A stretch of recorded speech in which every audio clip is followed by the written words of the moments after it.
What's going on, ladies and gentlemen? Welcome to another exciting episode of Oh, That's Random Podcast. I am your host, that guy, the one and only Nerdy G. Listen, if this is your first time here, welcome. This is the podcast where we take a little time to explore the extraordinary and ordinary.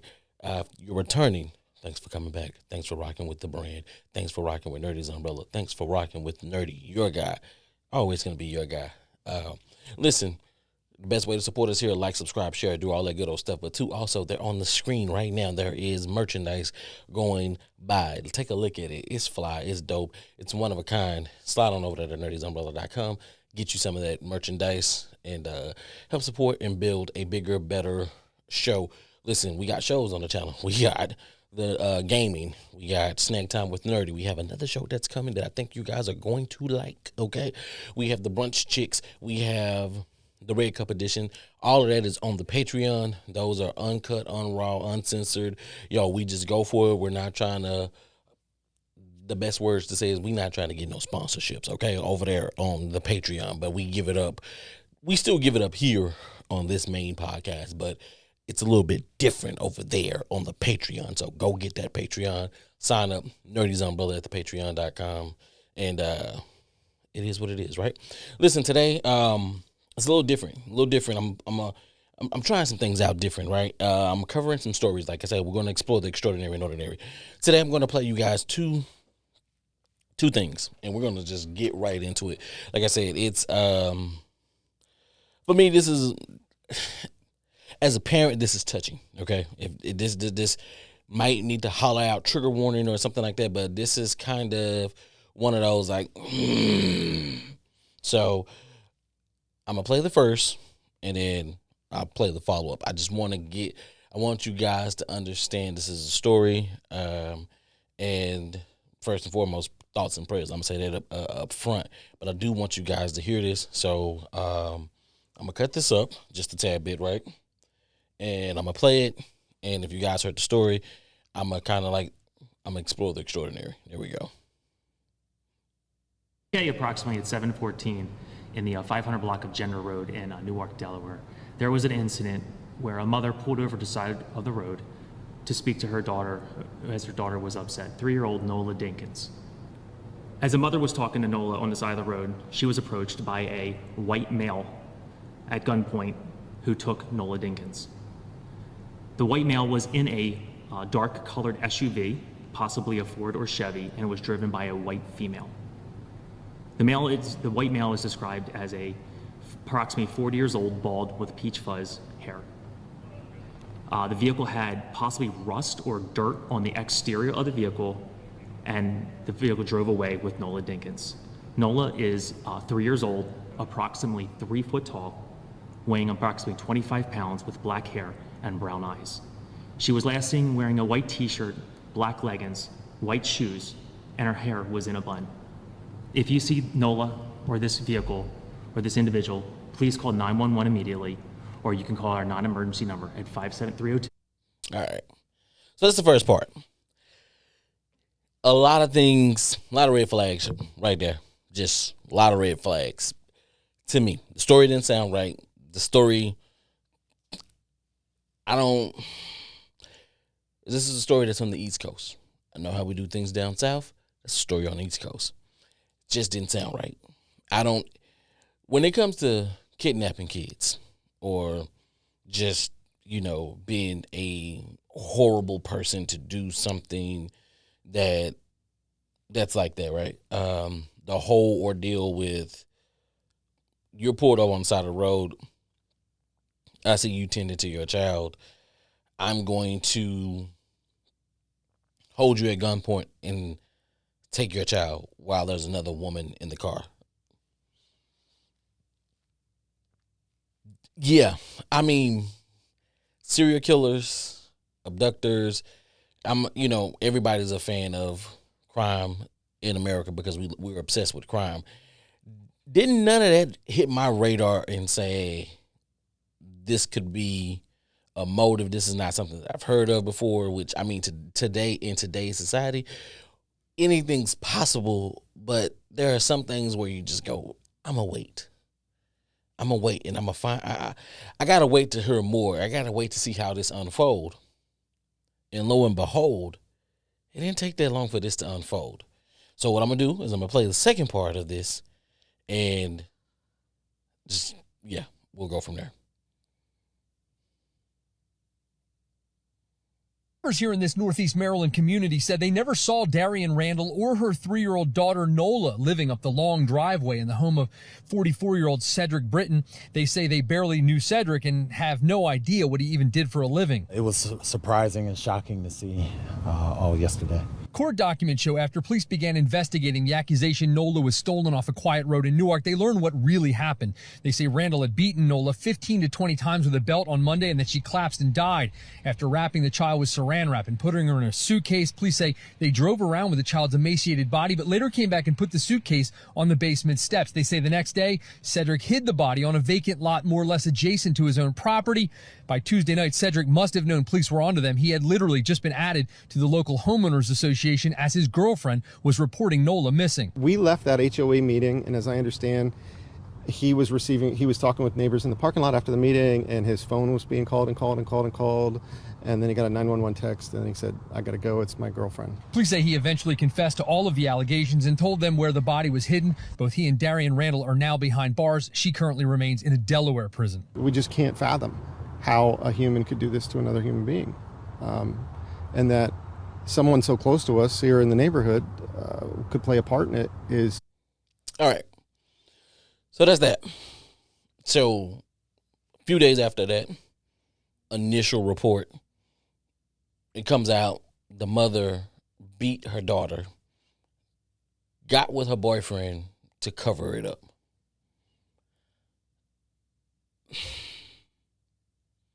I don't even know where to begin. I don't understand how you can beat a child or spank a child. I don't like the words that they use. She spanked her, but and maybe I could be wrong and maybe beat the word, whatever word they used. When you're disciplining your child, you're not trying to kill your child. You're not trying to harm or hurt your child. One would like to think. I would love to believe that because I'm a parent myself, and anytime I've disciplined my boys, I've never disciplined them with the intentions of trying to harm them, hurt them. It's pow pow.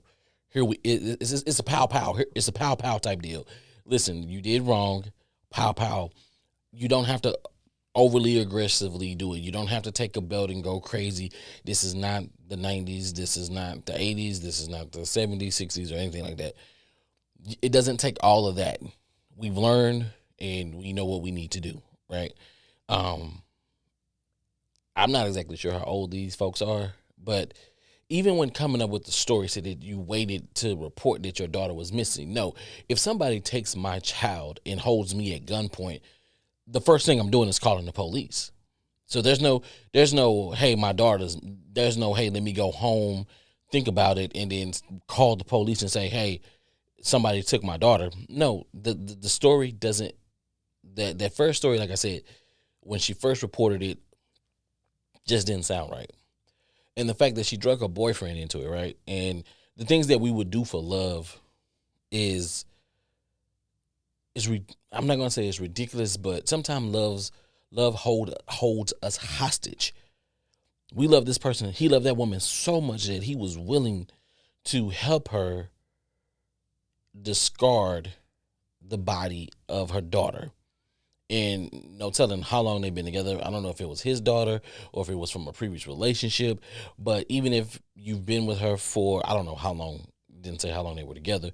But even if they were together for a year or two or whatever, and he's developed some type of connection, like once you develop a connection with a child, I don't see how,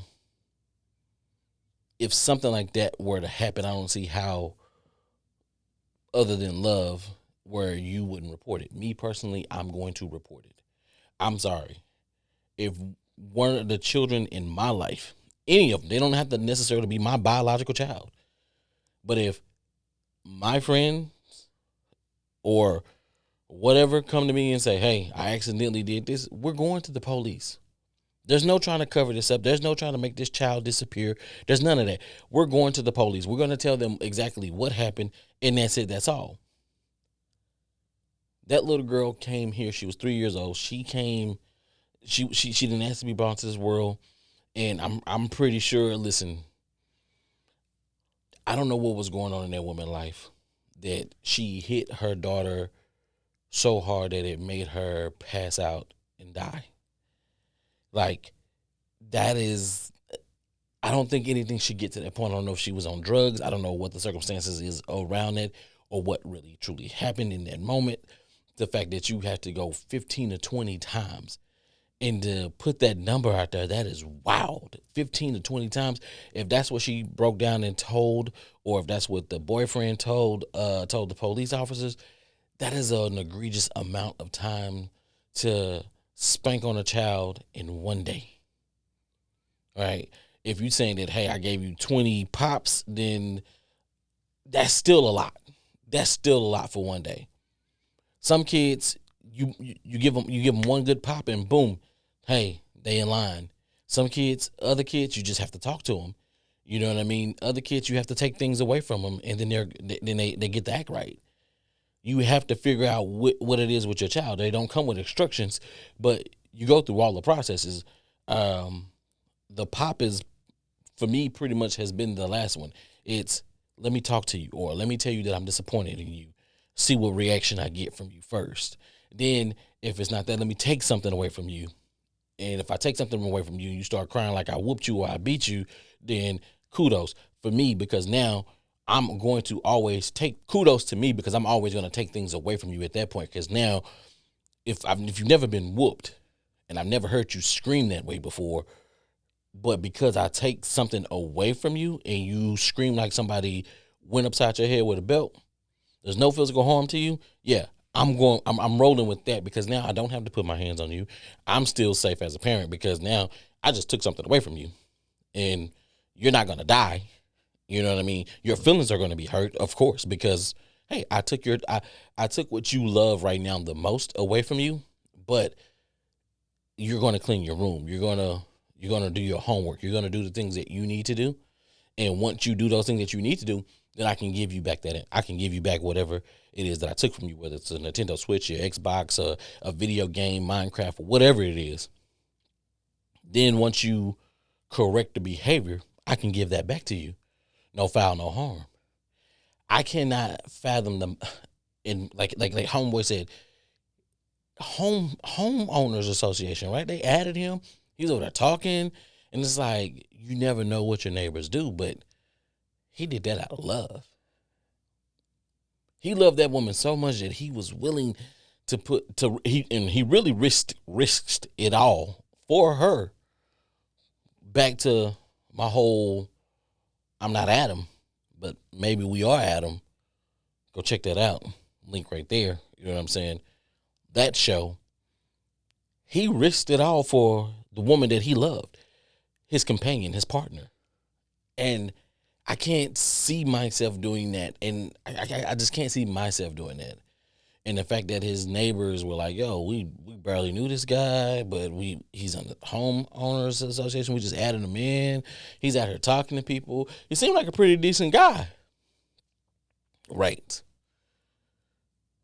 He didn't, and what I'm taking from what was said is, he had nothing to do with the beatings.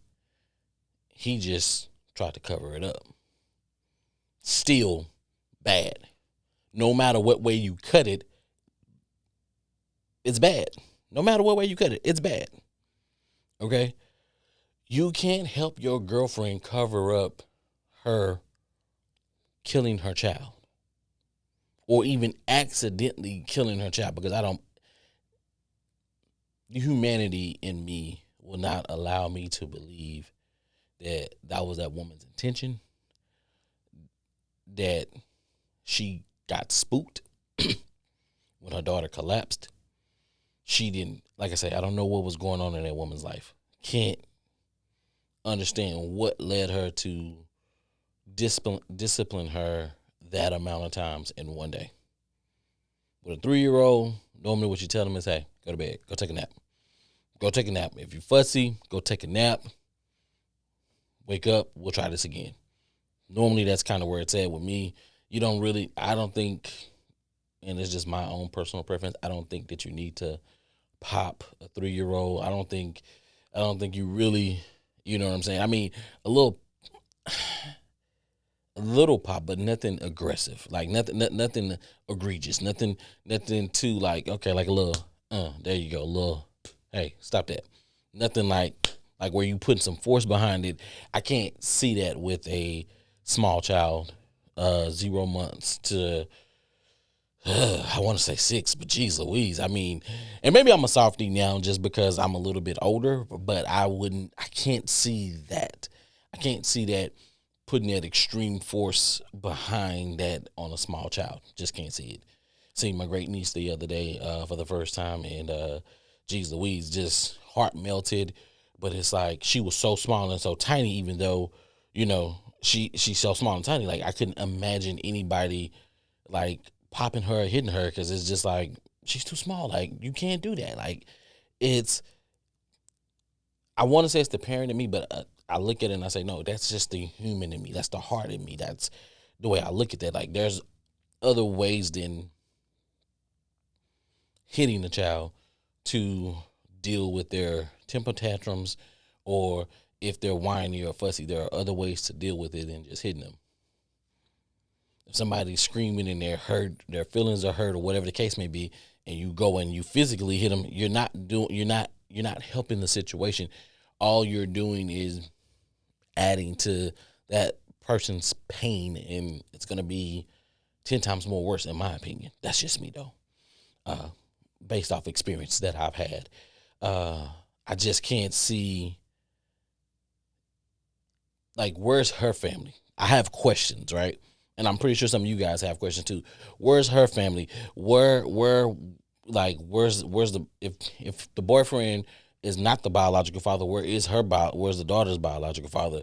What led up to, hey, even with the police, the investigation with the police, like, hey, the story, somebody held you at gunpoint, and the fact that once they drove off, you didn't call the police, like,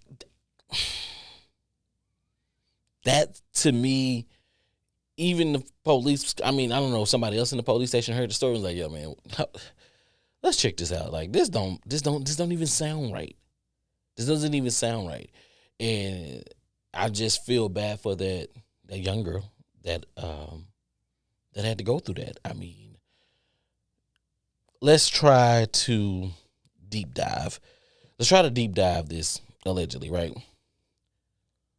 Let's just say mom been at work, she's stressing, she tired, she's hangry, or whatever the case may be, and the little girl is just, you know, having one of her days where she's just being a 3-year-old. She's overexcited, has all the energy in the world. The mama is on her last wit's end. There's no way for me to justify that. I'm just gonna be honest with y'all. There's no way for me to justify that. Even me trying to think this out, I can't justify it. There's no way for me to justify what she did to her daughter. If I go to the boyfriend side, I can't justify him helping her outside of that was love. He loved that woman so much that he was willing to sacrifice his whole life, which he did, to help her cover up. I have nothing more for him. There's nothing extraordinary about that. We know that love will make you do crazy things. People have done a lot of things for love.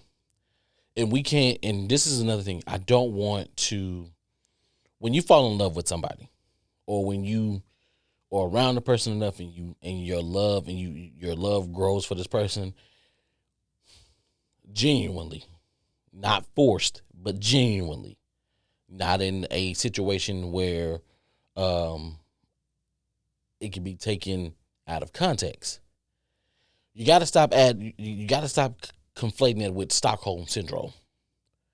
If you're able to be free, and yeah, I'm kind of referencing the whole Diddy Cassie thing right now, because even listening to that damn trial, I've gave up on the trial. I just want to let you guys know that I gave up on the trial just because it sounded like at one point in time, Diddy was involved with these women. These women fell in love with him. They was head over heels for him. And when things didn't go their way, or when things changed, or when things changed in a way that it wasn't beneficial to them, then they had something to say. To me, that's not sex trafficking. To me, that's, I was in love with this person. I was willing to do these things for this person. I was willing to make this person happy. Previous to before the abuse became. So if I fell in love with a person before they start abusing me, the love that I had for that person is genuine. Simple as that. If I fell in love with you before you started putting your hands on me or started verbally abusing me, if I fell in love with you before then that's a genuine love. That love, that means that our relationship is not going to be like a normal, what we consider to be a normal relationship, right? Because what is a normal relationship? Everybody relationship is different. Everybody, like, I used to have this bands, and it says, "Find your crazy," right? Find your crazy, and that's truly what it is. You'll look at some of your friends' relationships, and you like, I don't understand that. They've been together for 15, 20 years. I don't understand, but it works for them. Y'all do you, you do them, right? Cool. Your relationship is very far from that. But their crazy matches each other. They love each other, but that doesn't mean that they're taking advantage of each other. That's just the understanding of how their relationship progressed. The only thing normal is about a relationship is being in a relationship. That's the only thing normal about a relationship. All of our relationships are going to be totally different. No telling what connection this man had to this woman, or how long, like I said, it didn't say how long they've been together. And I can say what his infatuation with her, what he loved about her, but for him to risk it all is to me is just blindly in love. She didn't force him to do anything. She freaked out. I'm pretty sure she freaked out. She called him, and he did what he thought was best for the love of his life. That's it. I don't want to call that. I mean, I'm not. There's still no justification. Love is the justification. Doesn't excuse the acts that he doesn't excuse the part that he played in trying to cover up a death. That's not that. It's not how this works in the world. We just can't. Oops, I made an accident and sweep it up under the rug. And no, this wasn't a small mistake. This wasn't. I broke the glass in the kitchen by accident. This wasn't. I spilled the milk and it got into mom's flowers. This wasn't. I got in the car, left the door open, tried to back it up because there was some girls outside. I was trying to show them that I know how to drive, and I backed it up and broke my mom's door off of a car. That's not like a small mistake. You have to deal with it. You have to go tell your mom, hey, your door is no longer on your car. You're going to have to get that fixed, and I fucked up. Like, when you make a big boo-boo, you have to go truly clean that up. You have to go, there's no sweeping that up under the rug, because when it's time for her to go to work, she goes outside and she has a whole door missing off her car. You can't ignore that. You can't ignore, yesterday you had a 3-year-old. Today you don't have a 3-year-old. Where is your daughter? You can't do that, right? Even with let's just say, hey, what if she say the lie? She starts saying, hey, I couldn't handle her, so what I did was I gave her up for adoption. Like, that doesn't even sit well either, too, because like people have questions, people want to dive deep into that, and then it's just like, yo, I mean, of course you want to respect people's privacy, place, whatever, but there are going to be people who push towards that. There's going to be people who go do research on it to see if that's what you really did, and prayers to the little girl. Prayers to the little girl. Strongly dislike that happened to her. The mother, I mean, whatever you're going through, I hope you find some healing. I hope you find some forgiveness. I hope that the father of the child, hope, prayers out to him. And same thing with the boyfriend. Like, listen, you didn't make the greatest decision in trying to help cover this up. This is not the best decision. That wasn't the best decision to make. I'm saying it. I'm not saying I think it's not the best decision to make. You don't help in any instance, no matter how much love has a hold of you. You don't make the decisions to cover up a child's accidental death.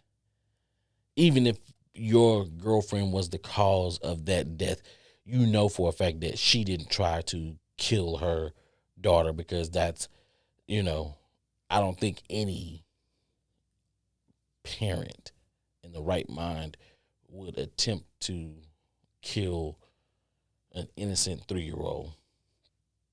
That's my hope. That's the way I like to see all parents in the world. Now, when they get older, I do understand it's not the time to be joking, but I do understand when you get older, sometimes you do want to, you might think it, but you don't do it, you don't act on it or anything like that. It's just, in this case, unfortunately, whatever happened, hope she gets help. I know that mother's going to need a lot of therapy. I know that mother is going to have to live with what she did for the remainder of her life. The fact that she tried to call in that bogus ass story, I still don't get that part. I'm not going to try to sit here and take the time to try to understand that. It was foul. It was filthy. And same thing with the boyfriend. I'm sorry. You shouldn't. That's just not the best decision making. You guys didn't make the best decisions in that moment. You fucked up. Own up to it. Accountability. And you have to deal with the consequences, and you have to deal with the consequences that come with the decisions that you made. And you guys both are behind bars right now. And if you spend the rest of your lives in jail behind the decisions you made, just remember it's the decision that you made. Close out, or I'll call that the closeout right there, and I'll leave it at that. Listen, this has been That's Random, the podcast, the show where we take a little time to explore the extraordinary and ordinary. I know this was a little different from my normal shows, but this is something that I wanted to talk about. The person who sent me the story, shout out to you. I appreciate you. And we'll get back to more of this. So listen, I am your host, that guy, Nerdy G. If you made it to this far in the show, I appreciate you. I thank you, and hope to see you back here soon. Get in the comments, speak on it, tell me your thoughts, share your thoughts. I do get in there, and I will respond. So until next time, I'm your guy, Nerdy G.